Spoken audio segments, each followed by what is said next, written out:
Welcome back to the channel. I hope you're all doing well. Today I wanted to get into the absolute weirdness of Celtic coins.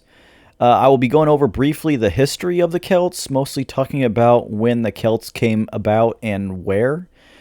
There's a lot of things that we do not know about them, but I will be just going over a brief simplistic history of them and how they fit into the ancient coin space. Before I get started, I want to say that I'm not a historian by any means, so there might be some inaccuracies. Also, I do not own any Celtic coins yet, but hopefully I will in the near future. So with that said, let's get started. So on screen I have a map of Europe when the Celts dominated over mainland Europe. What I really like about this map is it shows approximate dates on the migration of the Celts or battles. Now, the Celts were never unified people, and they didn't even call themselves the Celts. The Greeks called them Keltoi, and the Romans called them Celtae.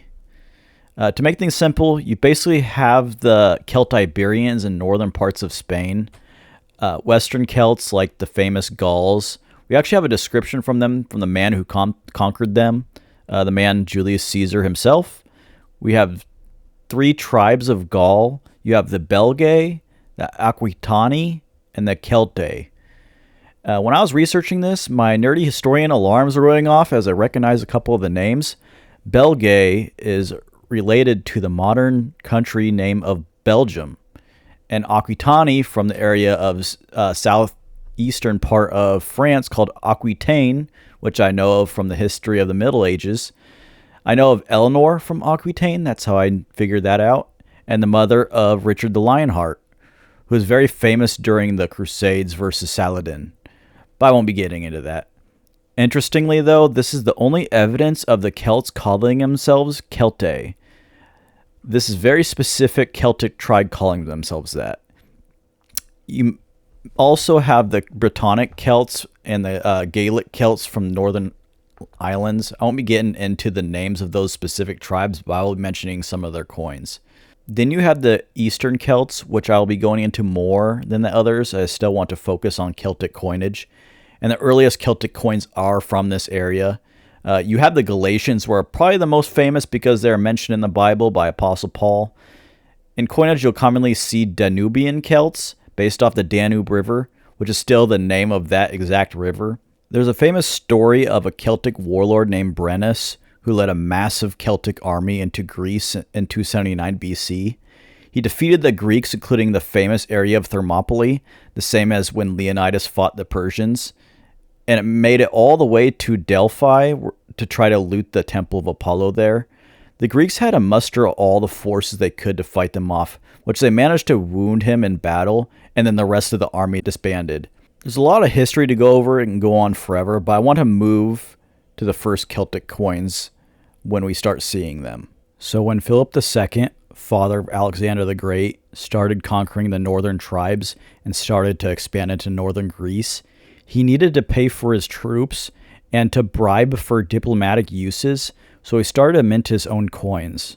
The very first coins that the Celts started minting was an imitation of the gold staters that Philip II were producing. Interesting, they were the Celts called the Helvetii. I didn't mention them yet. They're all the way in modern Switzerland where they're minting these. Philip II's gold staters have Apollo on the obverse and a charioteer on the reverse. There's different die types. The one on screen now is a late lifetime / early posthumous issue. I had a hard time finding a true lifetime issue as I'm not well versed in these, but the most common is posthumous issues minted later on. Here's one of the most sought after die types of the Philip II stater type. Now here's a Celtic imitation of the Helvetii tribe that I already mentioned. As you can see, the imitation coin looks a little odd compared to the heavily idealized Greek version. I dare call it simplistic, but still looks good and looks like a gold stater of Philip II. A little later, the Danubian Celts started imitating the tetradrams of Philip II. Here's a legit lifetime issue of the Philip II tetradrama type, which has Zeus on the obverse and a horse rider on the reverse. We think the horse is the same horse that won him the first Olympic Games that he participated in. And here is a Celtic imitation. Again, It looks a little off compared to the Greek version, but still pretty faithful to the overall look type of the Philip II tetradrachms. As time goes on, you can see that they start to look a little more abstract. Zeus's face looks like he's trying to make a funny looking face. The horse looks a little bit more simplistic and warped. It kind of has its own charm, which I kind of like, and there are many variations of how abstract it can look. When Philip II died and his son Alexander the Great started carving out his empire, he started to mint his own coinage. These coins are very famous and very common with many different die types. The obverse is Heracles, and some may say it's the portraits of Alexander on some of the die types. It's highly debated, and I personally don't think so, but that's for a different video. And the reverse is Zeus sitting on his throne, holding his beloved eagle. The coin that you see on screen is arguably one of the most attractive die types, minted by one of his successors, Ptolemy I Soter. And again, here's a Celtic imitation of the Alexander tetradrachm. The one I'm showing is still pretty good looking, a little odd, but overall still faithful to the real deal. And here's a very abstract looking one.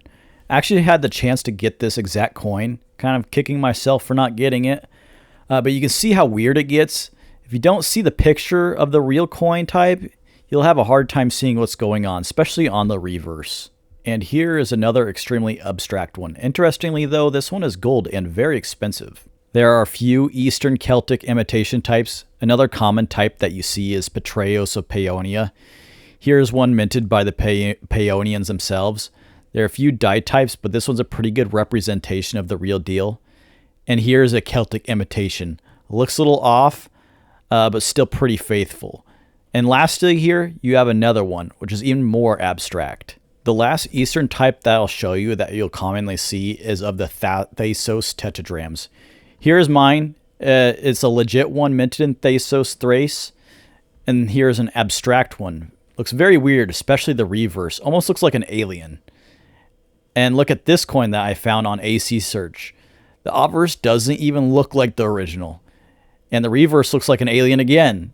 If you saw only this coin and not the other ones, you wouldn't even be able to see what's going on. How would you even describe the obverse? Okay, now let's focus on the Western Celts. I won't be going into as much detail as on the East, but I said there were 3 groups of Celts in the West, and within that there are many, many tribes that you can see. The first group we're going to be talking about is the Parisii in the 2nd century BC. As you can probably guess where the Parisii were located, and that's correct, Paris, France. The gold staters of Philip II must have circulated around this area widely, as you will see, but here's the Parisii Philip II imitation type. Apollo loses the curls and wreath and gets this flowing wavy hair. We lose the charioteer on the reverse, but the horse still remains. You'll see that the horse will pretty much remain for quite a while in Celtic coinage. Another tribe we will look at is the Ambiani, still in the 2nd century BC. Apollo is still visible on the obverse, he just gets a wildly stylized hairdo. The reverse is much more Celtic stylized, the charioteer is now nothing but a bunch of shapes, and the horse has a lot more twisted and disjointed shapes. During the Gallic Wars, the Ambiani started pumping out these types of coins. These are probably the most common Western Celt coinage. A lot of times they're cupped shape with nothing on one side, and a heavily Celtic stylized horse with a lot of dots and shapes around it. Some have a bronze tint to it. It's because they started debasing their gold to pump these out. So you can find these with different purities. You can find these as low as $500 in auctions if you really want one. In Britannia, there's a tribe which I'm not going to pronounce the name, but here it is on screen.